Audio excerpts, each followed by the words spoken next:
Independent National Electoral Commission, otherwise known as INEC, has withdrawn its threat to suspend the September 19th governorship election in Edo State over the possibility of violence, explaining that this decision was based on the implication of a constitutional crisis that such a decision could trigger if the election is not conducted. Well, here now to discuss Edo politics and other political headlines this week is Electoral Observer and Public Affairs Analyst and my very own namesake, Femi Lawson. Good morning to you, Femi. Thank you for joining us. Good morning, Femi and Sheyi. Good morning. Good morning.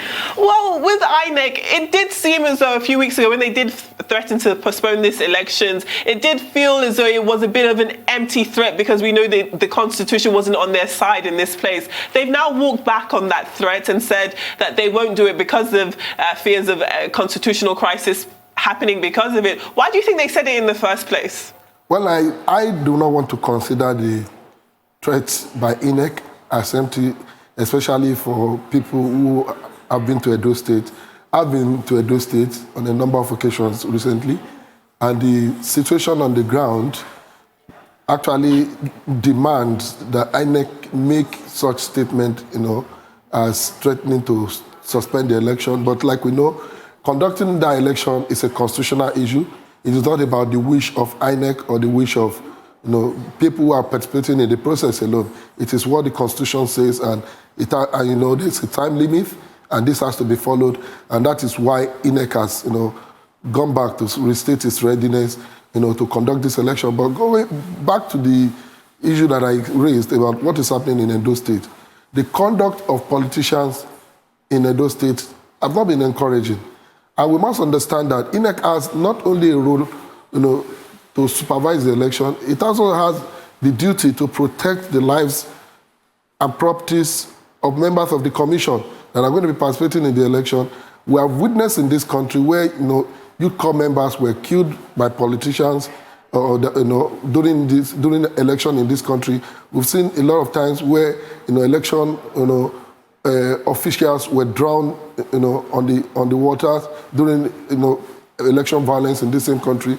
So INEC must have considered all the threats arising from the, political campaigns in Edo State, to make that statement. But I think it should not just end at withdrawing that statement, just like INEC has done. What is INEC going to be doing at this time to ensure that elections are held peacefully? And this cannot be done by INEC alone. We have also witnessed in this country, during election, our politicians collude with security agents who are naturally supposed to be there, to protect the sanctity of the election and protect lives and property. So there are serious issues that INEC must fundamentally address before the September 19 election in Edo State, because if these issues are not addressed, we may have to go back to what has necessitated the fears raised by INEC, and we may end up having an inconclusive election in Edo State, which may eventually lead to that constitutional crisis that we are trying to avoid. So in that regard, INEC must begin to call out stakeholders that are involved in the process now to get their commitment towards ensuring that there will be a free, fair, and peaceful election in Edo State. And what do I mean? The police, the other security agencies, the political parties, especially the major political parties that are participating in this election, must all be brought to the table, for an agreement that there will be peace during this election. And I think this is one very important moment for us as a nation, where the president must also speak and give warning to politicians, especially in the major political parties, on why they should conduct themselves peacefully, because it is election, it should not be war.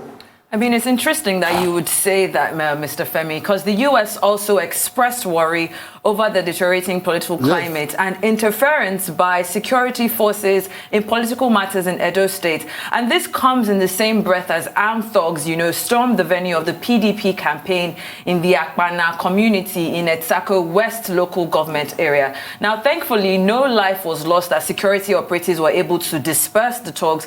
But you've mentioned the security officials and the government officials and the president. Well, what do we need to be doing now to make sure that it doesn't repeat itself or worse, escalate come September 19? There has always been, this kind of scenario that is happening in Edo State in previous elections in this country. We were all here during the last, governorship election in Kogi and Bayelsa State. We all saw the terror that was unleashed on the innocent people of both states, by political thugs, aided by some security agents, and that should have been an opportunity for us to prepare and correct some of these anomalies ahead of the future elections. But nothing has been done. As I speak to you today, I am not sure, and I don't think there is a single person being prosecuted for the nature of violence witnessed during the Kogi governorship election that even led to the loss of lives of innocent citizens. No single person, as I'm talking, is in court being prosecuted, for the violence that was unleashed on the people of Southern Nigeria and some other places during the Bayelsa governorship election. So it automatically means that the state has given a license, for perpetrators of election violence. And that is why, as we speak today, a lot of them are preparing, mobilizing thugs, equipping young people, with weapons, just like we saw a few days ago. Imagine the motorcade of a whole governor coming under attacks, by thugs, wielding guns and all sort of arms and ammunition. It tells you what may eventually happen if, as at now, the government does not come out and take a categorical stand against election violence. If we don't criminalize, election violence in this country, we'll continue to have a repeat of what we had in Kogi, Bayelsa, and all those horrible experiences are not, not suitable for our democratic process. And you can see the fear is already being raised, not only by even citizens of Edo, even the international community have become seriously interested in the role being played by our security agents, who naturally should be there to ensure there is law and order. But you find security men aiding thugs to hijack ballot. You still find security men aiding thugs to attack political opponents. This is very unfortunate. And I think we still have the little time before now and the Edo governorship election for the government to come out with a categorical stand criminalizing election violence. And that is the only way we can deter these desperate politicians, from perpetrating violence during the election. As you rightfully said, the history of law enforcement agencies failing to rise to the occasion and bring perpetrators of electoral violence to book has a role to play here. But why is it that over and over again we are seeing this electoral violence, but nothing is still being done about it? I mean, you can, talk about it on this show right here, but that's different from the reality that we're seeing on ground. The reality is that, for every form of crimes, there must, be stipulated consequences. It is not enough, just like you said, for us to sit, and keep saying this, for the hearing of both perpetrators and those who ordinarily should be responsible, for curtailing the excesses of these perpetrators. What is required is for us as a serious country to put it in our laws, the consequences of election, violence. Today, people, do not just wake up and resort to robbery. People do not just wake up and resort to kidnapping or other form of crimes without initially knowing an average armed robber knows that whenever he is caught, he becomes a victim of the law and he must face the consequences, including receiving capital punishment. But today, there is no prescribed, serious punishment for electoral violence perpetrators. Today, our Electoral Act has not really shown the seriousness on our part as a nation to criminalize this thing that has become a serious threat, because the election violence is practically aimed at doing one thing: taking the responsibility of electing, officials away from the people and giving it to the most violent, actor. It is whoever has the highest number of guns, that becomes the winner of election. That is the path we are currently taking. And this can only be avoided when we agree together to criminalize election violence and begin to prosecute people. Many of those who perpetrated violence during the election in Bayelsa and Kogi, I found them on the podium campaigning for the political parties, in the incoming elections. Some of them should be in court. Some of them should be awaiting trial in the prisons. But no, we are here still accommodating them. They are still found, roaming around the streets, mingling with even top politicians, and that is why they feel very confident to continue on this path. We have seen alarm being raised by the Edo State government recently that thugs are being imported from neighboring states, and these are no secrets. But because these were the same set of thugs that perpetrated violence in the previous election, they are known, they are not ghosts. But what are we doing? Nothing. We are acting as if it is normal because they do not see it as a crime. And that's why I said at this point, even the president, even before we do the necessary amendment to our law, the president should come out in his bold and courageous manner and warn politicians ahead of Edo election on the consequences of anyone perpetrating violence against the people in the name of election. Absolutely. I mean, very quickly, we're going to have to go on a break, but we will continue this conversation when we come back. I'm sure Femi would have a lot of questions to ask. And I even want to quickly touch on the fact that INEC has even started an online portal that you can use to check your results in real time. We're going to go on a quick break now. When we come back, we'll continue the morning show.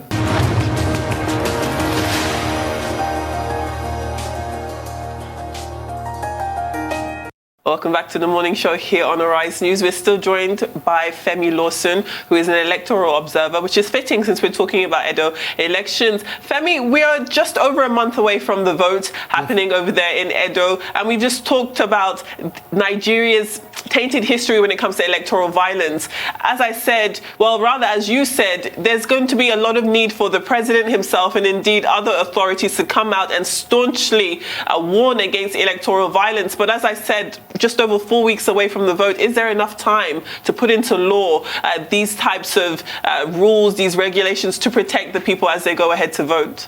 Yes, the time is enough, especially when we look at the consequences of election violence, which most times, takes life of our innocent citizen.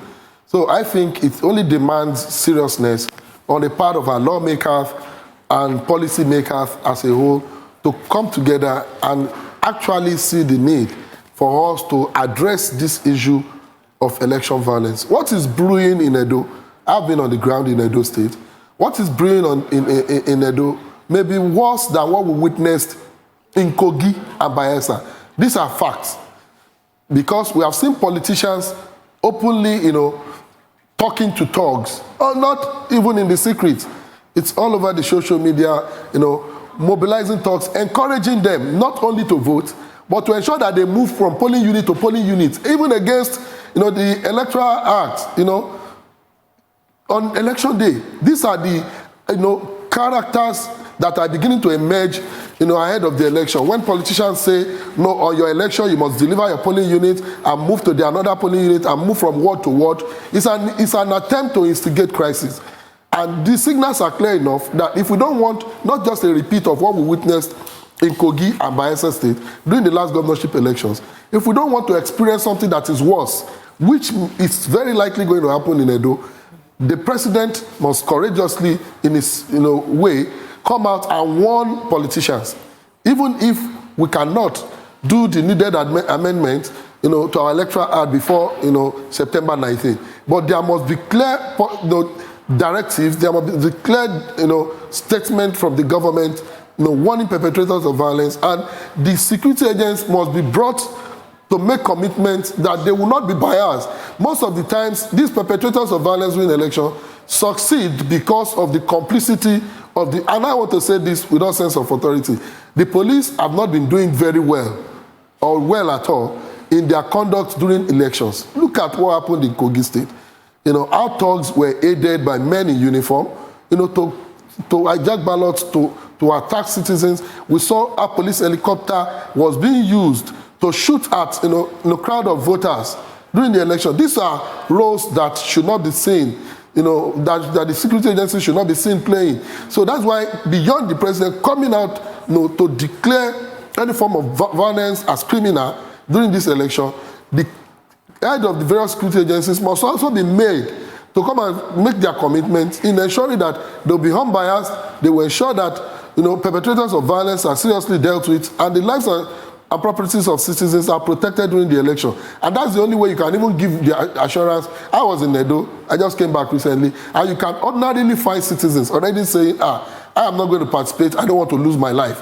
Already you are denying the people the rights, which is constitutionally guaranteed to them, to vote. Because people are afraid, people are scared of having their properties destroyed. People are even scared of losing their life because of wanting to vote for a governor. So it may actually lead, to another situation where people would not come out and vote as expected. So these are the issues that has to be addressed in the next 1 month. I mean, it is frightening when you compare the possibility of the Edo elections to what happened in Kogi State earlier this year. However, there's a dedicated portal by INEC to check election results uploaded from various polling units in real time to further strengthen Nigeria's election management process.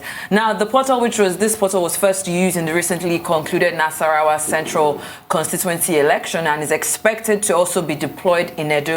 Do you think this will make much of a difference? You did just say that you just came back from Edo State, so you are aware of how much fog there is in it right now.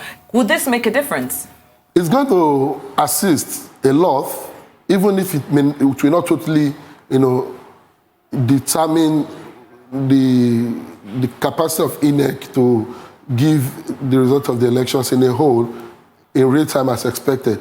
But this is going to help us a lot, and I think INEC must be commended for this.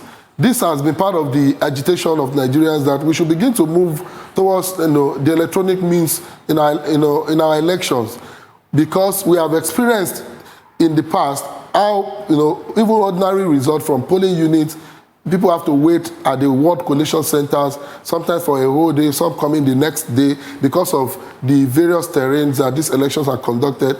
Not only that, we have also seen how politicians in previous elections will go and concoct results and bring it, because ordinarily you really have a view of what has happened at the various polling units, especially when you're observing from the ward or state collation centers. So it's a good development, and I think one of the realities that COVID-19 has exposed us to is the need for us to go digital in our approach, not only to election. You see the world economy is moving speedily in that direction. So our election must also move in that direction. We don't need to cluster people, in a place just because we want to get them to vote or we want to get a result counted. So it's a clear, way forward on the part of INEC, and I think INEC has to improve on this so that election results are not only transmitted real time from the polling units to the point that collation, is also done in this manner. We have seen, even student unions conducting election, real time. People have, vote online, election results are collated online, and that's this. So we can do it as a nation. I don't think it's too much of a deal for us to achieve. So it only requires some form of amendments into our laws and the seriousness on the part of. I know there will be a lot of frustration to that step by politicians who are desperate to use their pen to write results, unless, against what the people have decided at the poll. But I think INEC must remain resolute and improve on what it has started. In the National was a good, case study.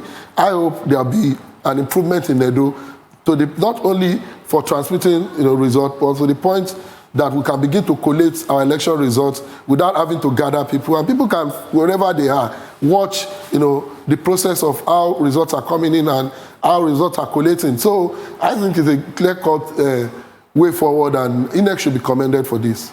Definitely. It'll be interesting to see if they do implement that for this upcoming election. Indeed, in the interest of a free and fair election, it does sound as though that would be a good choice. If we were to now look at the crisis befalling the Edo House of Assembly, if you could clear up what's happened there, because I know within a week lots of things have changed, and the latest we've heard is that the Federal High Court, sitting in Port Harcourt, on Friday, the Friday just gone, they granted 7 pro-Obaseki members of the Edo State House of Assembly an order of substituted service. Let us know what that means for the crisis happening in the House of Assembly there between, of course, those PDP House of Assembly members and the APC members that they don't want to serve. Goodness, it's a lot, isn't it? Lots of pieces. The crisis has become heated more because the elections are near. You remember that these members were elected last year, and during the last general election, right? And some refused to be inaugurated as members based on the crisis between the governor's camp and his estranged godfather, the former national chairman of the APC, Mr. Adams Oshiomhole. And I think, for a long period of the time that they were supposed to return, get sworn in and, be part of the assembly, they chose to stay away. And you see, above all sentiment, we must be clear, about the position of the law, irrespective of our political sentiment. The truth is that there are procedures towards inaugurating the assembly, which has to do with the proclamation by the governor and subsequent, swearing in of members by the clerk of the assembly, which, of course, was the part that those who chose to stay at home told. But for the others who chose to stay away, only to return, and gather, in one residence or hotel and get themselves inaugurated, and subsequently electing factional leadership, it becomes, it came at a time that they understand the elections are near, and that has heated up the polity a lot. But the truth is that the courts at all time must be respected. Mm-hmm. Because one of the problems we have confronting this democracy... I hate to interrupt you, Mr. Femi. We need to go on a short break now. When we come back, I'll let you land on your point, and we will move to other headlines this week.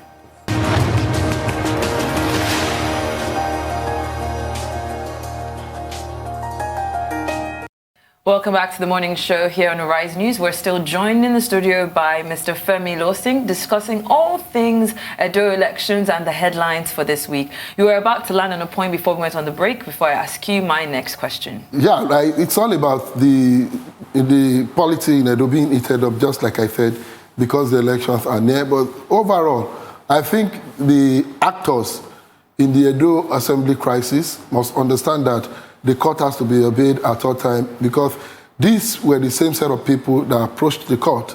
And I would have expected that they are patient enough to have the court make a categorical position on their case, rather than resorting to self-help, by coming to create a pseudo-assembly somewhere in Edo State, just to, further promote the tension that is on the ground. But like, listening to the decision of the Federal High Court in Port Harcourt on Friday, I think even both factions now must actually, downplay how much more this crisis of this crisis they will promote, in order not to distract, the people of Edo State and other stakeholders from the major battle, which is the need to ensure a peaceful election in Edo State, because we cannot, on one hand, be facing what is nearly becoming physical, in the Edo State House of Assembly.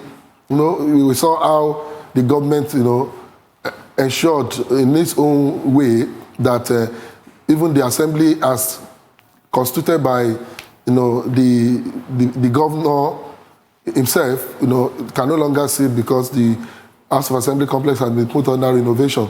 So I think they have to listen, wait, and abide by the decisions of the court on this case, because both factions, in their wisdom, have approached the court, and they should not resort to self-help. Let's switch gears here for a bit. I would like to pick your brain on the Nigeria Broadcasting Commission's code review and its threat to freedom of speech. Now, even former Vice President Atiku Abubakar asked the NBC to drop the penalty against the station, describing the reason given for its action as an attempt to gag the media in the industry, stating that whether or not what Malafia said during the program aired on the radio station was indeed a false claim, it was not the responsibility of the NBC to impose a sanction for a comment made by an individual. Do you agree with this opinion? I do not only agree with it, I also think it's an issue that should concern us as Nigerians. And I think it is also important to remind NBC or whosoever is using the machinery of the NBC to sanction media organizations that this attempt to gag the media will fail. It will fail because the democracy that have made some of them ministers, governors, president, whatever they are today, was mainly fought by the Nigerian people and the Nigerian media. If you remove the role that the media played in attaining democracy from this country, we may still have been under the junta, the military junta, that practically declared war against the Nigerian media then, because of the role it was playing in mobilizing citizens, mobilizing international support, towards ensuring that we have democracy. People cannot now become beneficiaries of this democracy and see the same instrument as threats. It is an attempt to ensure that the constitutionally guaranteed right to free speech, expression is taken away from the people. And you see, this attack on the media is becoming a norm today. Apart from the decision taken on the interview granted by Dr. Melafia, that has led to that sanction of a fine of 5 million, there are a series of other attempts. Only few days ago, this same, government, through its minister and the NBC, came to say publicly that governors, senators, presidents, ministers should not be abused. And how do you determine somebody being insulted? Oh, they said insulted on media programs. And how do you now, what constitutes an insult? Is it only the governor's president, minister, or whatever category they have ruled out that should not be insulted? What about the ordinary Nigerians that are daily insulted by these same people, through their policies, even through their statement? Who sanctioned them? Which court do they go to? You cannot sit because you have power that is very temporary and begin to make laws that are draconian in nature, that are like, the same manner. Even the military never went to, through some of these, routes during their days. We have to be civil. The government must be tolerant, and government must respect the right of Nigerians to express themselves. And the laws are very clear. If a citizen make a statement that you found, incorrect or libelous, the laws are very clear. You can approach the court if false claims or accusations are made against you. It is not enough to begin to use executive power arbitrarily, imposing fine on citizens for making hate speech. Who determines hate speech? It's an attempt to keep citizens quiet, even in the face of poor governance, and maladministration. And I think Nigerians are going to resist this. I want to encourage the Nigerian media not to be deterred by some of these draconian tendencies, and it has to be resisted. Because until the media itself rise up and begin to silence some of these operatives of government, begin to black them out, even from the media, they will not know the import of these routes they want to take. If you say citizens should not talk again, the media should... You listen to radio today and you find out that presenters virtually spend like half of the time they have on here denouncing whatever a guest is saying. It's very unfortunate. We are not robots, and you should not run a country in this manner. I totally agree with you. When it comes to being officers of the media, our position should be absolute. We don't convey any opinions. If we have a guest on air and they make any type of controversial statement, it begins to be their own. Yeah. And it is a shame that it has happened this way. When it comes to situations like this, I wanted to focus a little more on the content of what Melafia said, the allegations he made, because he didn't name anyone specifically. Even if we were to look at the legal ramifications of it, does that fall under libel or slander, seeing as he didn't name somebody? And ultimately, if he believes he is telling the truth, it is by definition impossible to be found guilty of libel or to slander someone. It's impossible to slander somebody with the truth here. So I wonder if with all of this sanctions falling down, we've not been able to actually investigate what seems to be a major allegation made. Is there going to be any space, do you think, for a proper investigation to be made, or is this going to be swept away as something he shouldn't have said and life in Nigeria continues as normal? That is a very unfortunate type of society we live in. Dr. Melafia is not an ordinary citizen, a former deputy governor of the nation's central bank, a well-read, well-exposed, well-traveled citizen of this country. He's not an ordinary citizen whose statement could be termed as careless or false in its entirety. Of course, he is human. He may have, times he will make his own mistakes or have his shortcomings. But a serious country would have taken statements, made by Dr. Melafia in that interview serious, even more than Dr. Melafia himself. 80% of what he said during that interview are daily realities that we see, read about on the social media, even in the mainstream media. What is the lie about it? Except for some that may not have disclosed for obvious reasons of what eventually happened, getting him invited by the security agents, trying to get citizens not to speak again on air, trying to find, media stations for allowing citizens to hear their view. But I think the government, rather than hunting messengers of this kind of message, should take the message and fundamentally investigate it. There have been a lot of reports on this violence, in several parts of the country. There have been a lot of indictment of people on on banditry, on Boko Haram. Even the government itself, as at one time or the other, come out clearly stating that Boko Haram bandits have sponsors. In fact, government at the time even said Boko Haram was in, a president told us in this country that there are Boko Haram members in his cabinet. So what is strange about what Dr. Miliafia has said, that these people are sponsored, these are not ghosts, for God's sake. So rather than, I think, trying to silence people who are coming out courageously to tell government to act because they, one person or the other, are suspected to be perpetrators or sponsors of this violence, we are trying to say no, nobody should talk. No, don't say it. How do we get out of this situation? When everybody becomes practically silent, even when people are being killed, pregnant women, children, we can't. And it's very unfortunate. I think the government should see these issues as raised, not only by Dr. Miliafia, also by the average Nigerian every day, and sit down, take out the merits and address it, rather than saying no, nobody should speak. Definitely. And I want to just, harness on that point Femi made about the content, what was said exactly. Because, only a competent court of law is empowered to try, convict, and impose a fine on a criminal suspect after a trial has been conducted before a competent court. So in view of the fact that the imposition of the 5 million fine was anchored on a purported amendment of the code, doesn't the NBC lack the legal competence to impose that fine on any broadcasting station without finding of guilt by a properly constituted criminal court? The law speaks for this broadcast station here, doesn't it? Very sad that we are not investing enough, not only in the education of our citizens, in the education of our leaders. Government has a responsibility to seriously educate, operatives of each administration that comes into place.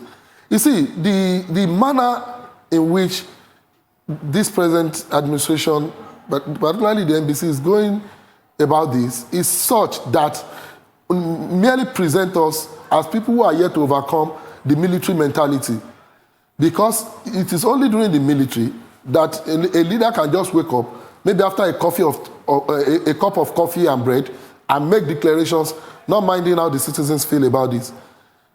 You don't just wake up from your own convenience and say what used to be 500,000 naira fine, which is still contestable, or still being contested rather, now attract 5 million. You see, this is a democracy, for God's sake. Whose opinion was sought? Which law backed this up? When did the National Assembly make the so-called amendment or whatever that when did it become the duty of the executive to begin to determine penalties for an offense when we have the lawmaking body that should do this and the court that should interpret or declare this? This is not so these are the mentalities that our operatives, the operatives of our democracy, are yet to overcome, and I think we need to continue to speak to them, and government also need to continue to educate people that it's employing to run this government on the need to always go by the rule. This will be contested in court, even the imposition of that fine. And I think the court has a role to play in rescuing Nigerians from this tendency that is emerging. A governor can just wake up tomorrow, without a court order and demolish a citizen's building. A governor can just wake up tomorrow, and a minister, an appointee, will wake up tomorrow and impose fine. As who? Wow, Mr. Femi, it's a lot to take in, but it was a pleasure having you on the morning show this morning. Thank you so much for being here. It's my pleasure.